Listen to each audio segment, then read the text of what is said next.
How's it going, everybody? It's Chris from Oddly Specific Films. Today, just doing a quick review of my Sunrider for Hardtop, my 2025 Jeep Willys 2-door.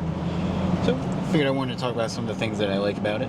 There's really not too much that I don't like about it, but I figured I'd add to the big pile of reviews that are already on the internet and talk about some things. So I guess to start off with, I'll talk about the downsides of it. Most reviews say the number one thing in the world. And to be honest, as far as Jeep upgrades go, I would probably have to agree. As somebody who loves convertibles, likes the sun going down, I really like it. It's pretty awesome. Compared to the Target tops, it's great. But like I said, I don't want to rant too long about the good stuff. We'll get to that later. But for the downsides, honestly, the only downsides, it is noisier. Some people will say, well, it's a Jeep. As somebody coming from two sports cars, the refinement on the Jeep JLs is shockingly good. It's very quiet. Absolutely no drivetrain noise. The engine's very quiet. Pretty much the only noise that you really hear is road noise from the tires, from those aggressive mud terrains on it. So as far as noise goes, it's a very quiet vehicle. The Sunrider for Hardtop does change that a little bit. It's not unbearably loud. It's not obnoxious. I actually saw, I don't know who said it, but they pretty much summarized it the best. It's like listening to the radio one or two clicks louder. For example, instead of listening on number 10 volume, you're probably listening on 11 or 12 with the Sunrider closed. So like I said, I can't take credit for saying that. I don't know who said it, but I saw it, and that's probably the best summary that I could give. It's just slightly more road noise, or wind noise, actually. So the second downside that comes to mind, obviously, is the thing's expensive. They start at like $800. I got the one with the premium fabric, so it was like $1,000. I'm still waiting to get my rebate, by the way, from a separate video, and a whole nother thing. Pretty much, Quadratech said I was supposed to get 15% back, so $150 back on it. Still waiting for that. They said they would do it. That's a whole nother topic, but it's kind of pricey, but for what you get, I think it's not absurd. And I know if you buy it direct from Mopar instead of Best Stop, it's even more expensive. I think it's like $1,200 or $1,300. So it's really up to you if that's worth it or not. So the third downside, and to be honest, probably the only downside that I could think of that's left, and I know some people say that you can bring it through the automatic car wash. I know some people say you can just pressure wash it or whatever. I'd be a little skeptical of bringing it through the automatic car wash.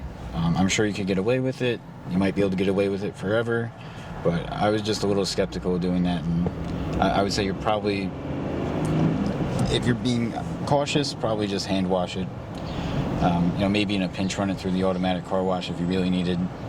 But like I said, I wouldn't bring it through every day. So when it comes to pros, needless to say, convenience is really what you're getting. You compare it to what the factory Freedom panels are like when they're off. It's really not much different.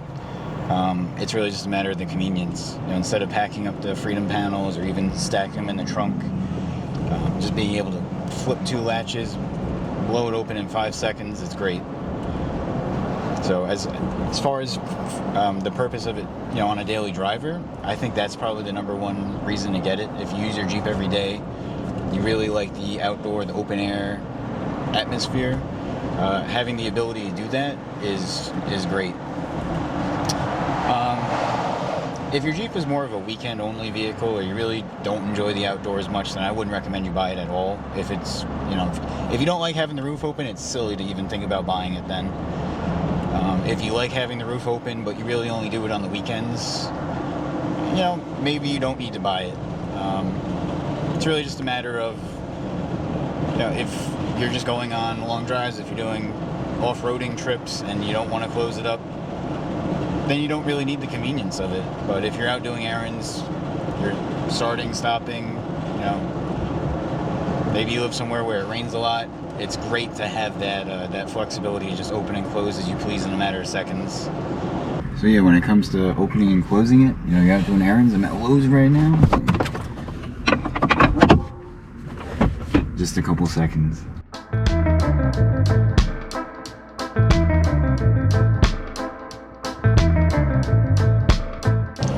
I guess also just to talk a little bit about my experience with the Sunrider so far. I've had it for about a month. I haven't really used it in the winter, obviously. I mean, just a couple weeks, but by then it was still pretty much 40 degrees. It's been in a lot of heavy rainstorms. You know, I guess those April showers are bringing all the Mayflowers, but thankfully, knock on a Jeep steering wheel, no water leaks, which you would kind of expect, kind of the bare minimum there, but thankfully I haven't had any issues. Also did a pressure washer test when I got it, no leaks. So as far as that goes, pretty happy with the quality. The install was relatively easy. It was just a little bit tricky getting those, I think they call them binding screws in the right spot, because it's kind of tough to see because it's inside the fabric. And but other than that, it was pretty easy to do, and honestly I was able to put it on myself. It would be easier with two people because it is pretty big. I guess to summarize, you know, is it a good buy? I think there's three answers to that depending on who you are. If you never want to have the roof open, if you don't like convertibles, absolutely not. Do not buy it at all. You won't enjoy it. There's no reason to buy it. If you take your roof off once in a while and you kind of like it, it's kind of cool. It really depends. You got to decide if it's worth it to you. If you take your roof open a lot and you love a convertible like me, 100%. The convenience, especially if you're using it as a daily driver, is amazing.